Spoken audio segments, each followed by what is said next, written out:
This is So Fred Beck from Fred Fighting. Today, I'm very lucky we're joined by Wade Plemons. So thank you very much for coming on again, Wade. It's good to see you again, mate.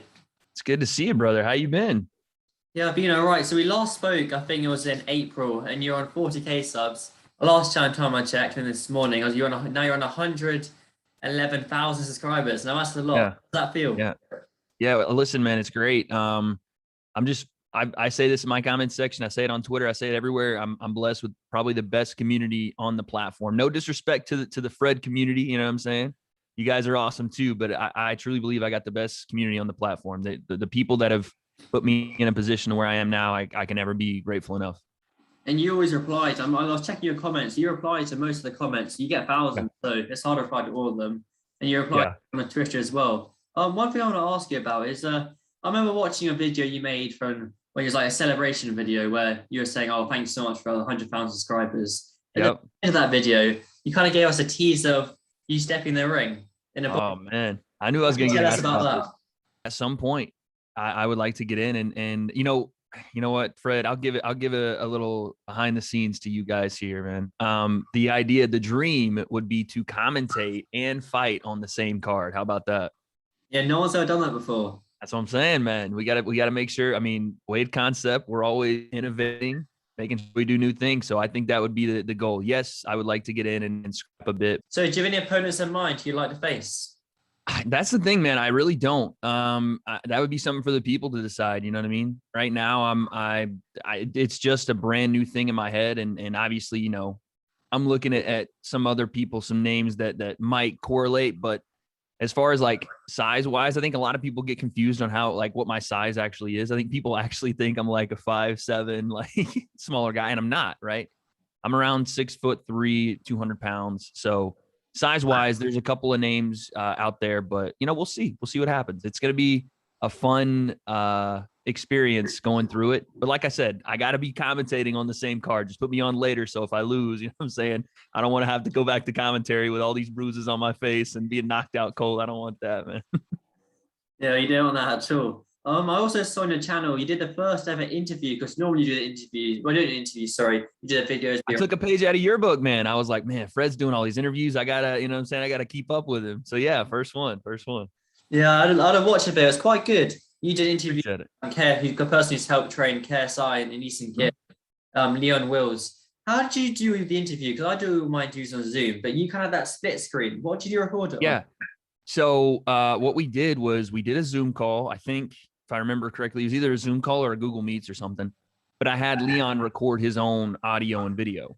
And he actually brought that up to me. And Leon's camera, I don't know what he's using, but that thing was 4K plus. My man was looking clean.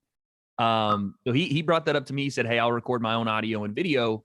And when he was able to do that, then we could separate and mess around with it in the post production. But yeah, that was a fun time, man. Leon is a class act. He's a great guy, and I had a blast. His energy is so infectious. Like I was coming into that interview, I was nervous, my first one, and his energy is just out, off the charts. So I was super happy and excited to talk to him.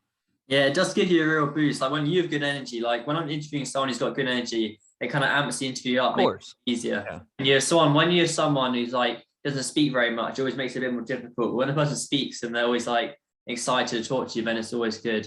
hmm Do you have anyone else coming up for your interviews then? Some things are coming up. I can't say quite yet because they're not fully booked. But yes, we do have some stuff coming up, and I know people are going to be very excited by it. It certainly will be. I remember True Georgie, he always does that self-filming thing as well when he's done the interviews with Yeah, Jake Paul and Logan Paul as well. yeah, yeah.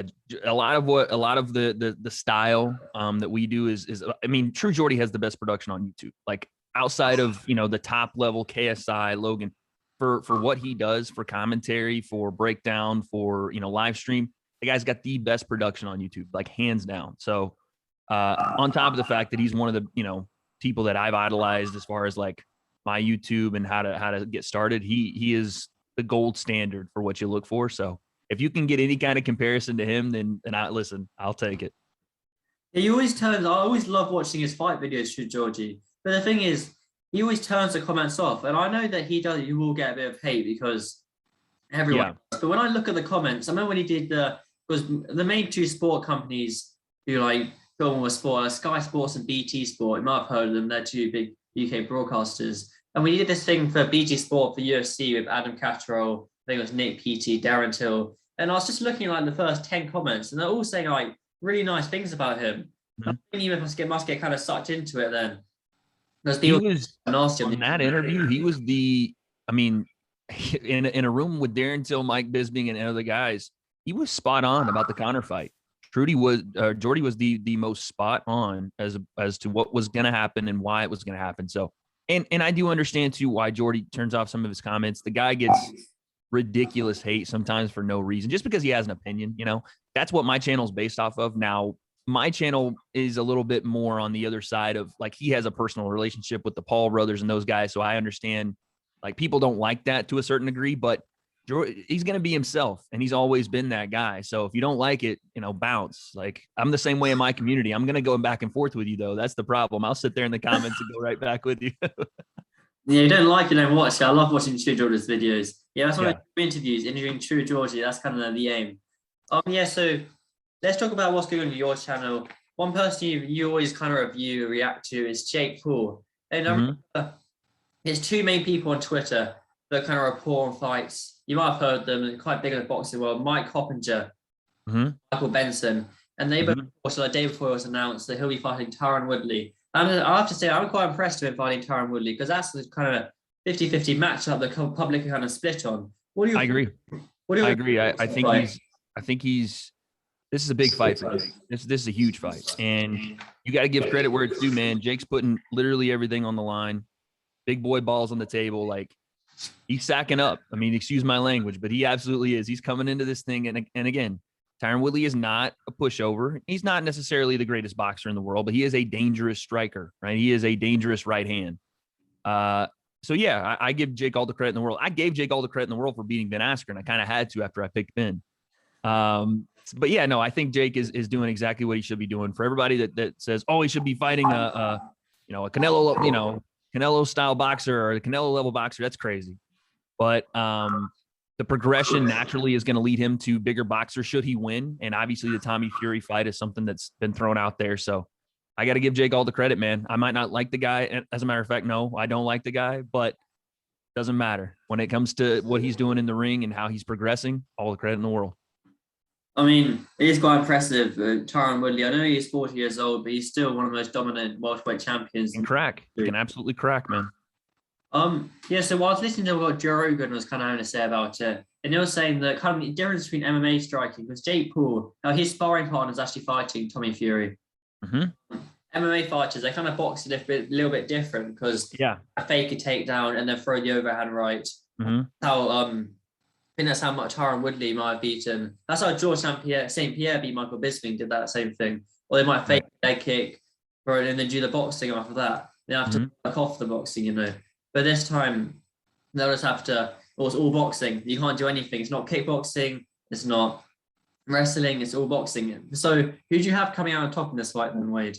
Oh, wow. You put me on the spot, huh? Early on. You can also change it. You can always change it. I'll say this. There is a very good likelihood that people are once again surprised by Jake Paul. I will say that here and now. As far as my pick is concerned, I will give you that on what's today, the 9th. I will give you that on the 27th. But I will say, do not be surprised if Jake Paul does exactly what you're talking about, Fred. When he comes out, he is a boxer. He is only trained in one martial art, right? And that is not even really a martial art, Western boxing, right? He has been specifically training this with BJ Flores for the last 3+ years. Tyron Woodley, on the other hand, has trained multiple disciplines, but never been succinctly great in boxing range. Go look at the Roy McDonald fight way back in the day.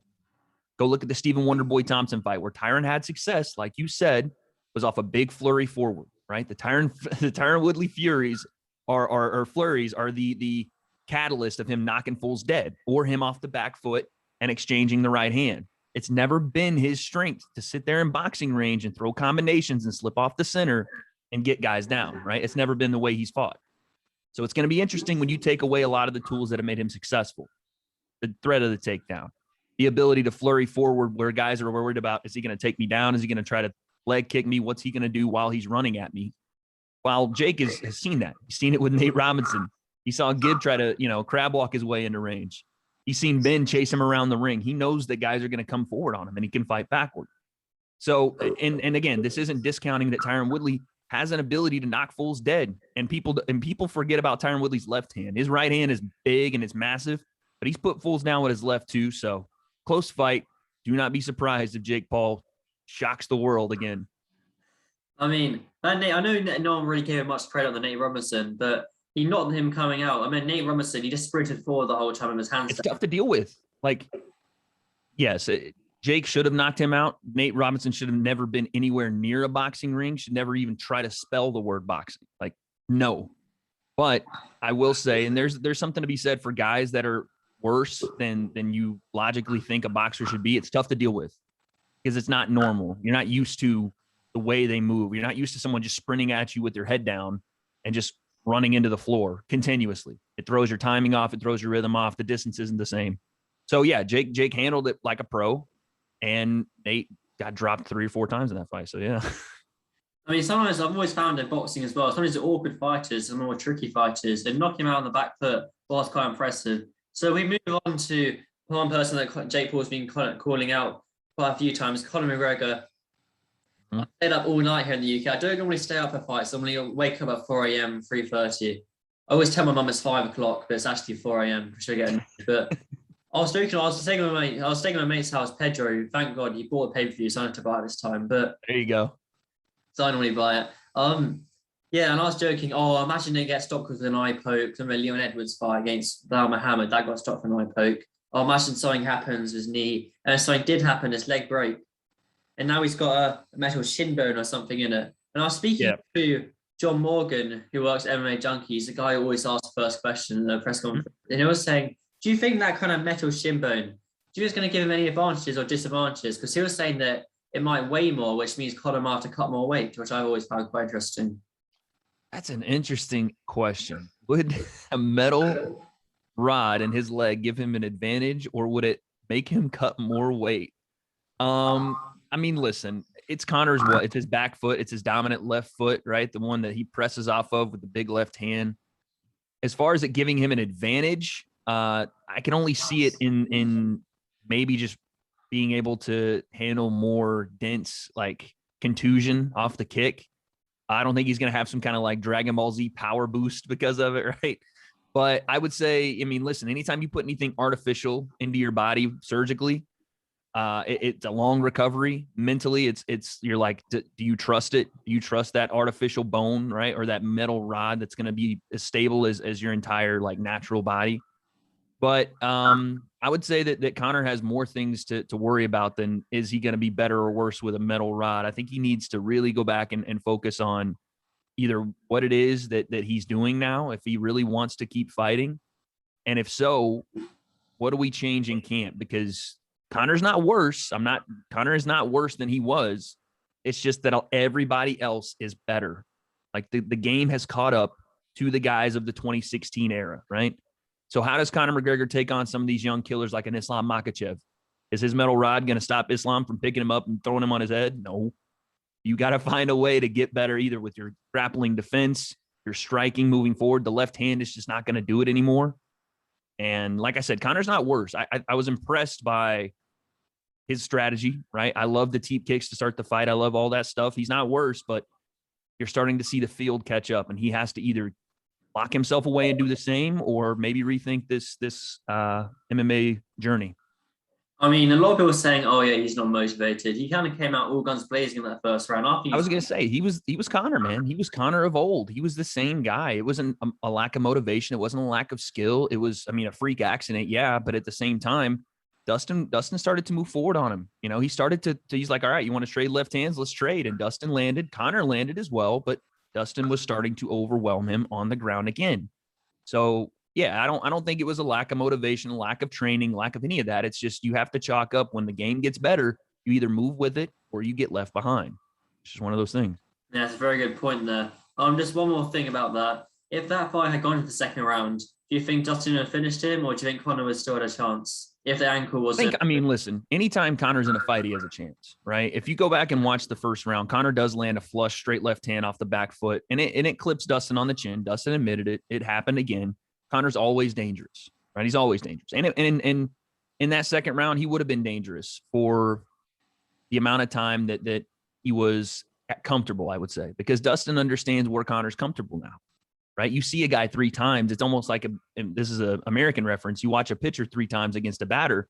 That third time the batter sees the pitcher, he's gonna hit the ball wherever he wants it. He's seen the pitches, he's seen everything. So for Dustin, who has multiple pitches, who has multiple ways to win, he sees one thing that Conor does well, everything else that he does better than Conor. He's going to find a way to exploit that one thing and get to where he's advantageous. So I think Dustin either finishes him maybe the second round or maybe going into the third. I think we would have seen more grappling exchange as the fight went on. I think Dustin having success the way he did, we would have seen a lot more grappling on the cage, I think. What I find interesting is Dustin was saying that when Conor went for the guillotine, he knew he was all right because he was saying he's been with guys who high-level Brazilian Jiu-Jitsu. And you can tell how strong they are, how good their technique is. Yeah, and you were just saying that he's kind of getting used to Dustin. It's kind of like maybe kind of like fighting your sparring partner in a way because you know what they do well and what they do bad as well. One thing about you, I don't take too much of time. Just one question. Oh, you're good. About your channel. Have you ever thought of releasing merchandise, t-shirts, hoodies, jumpers, etc.? Yeah. You know, we've talked about it.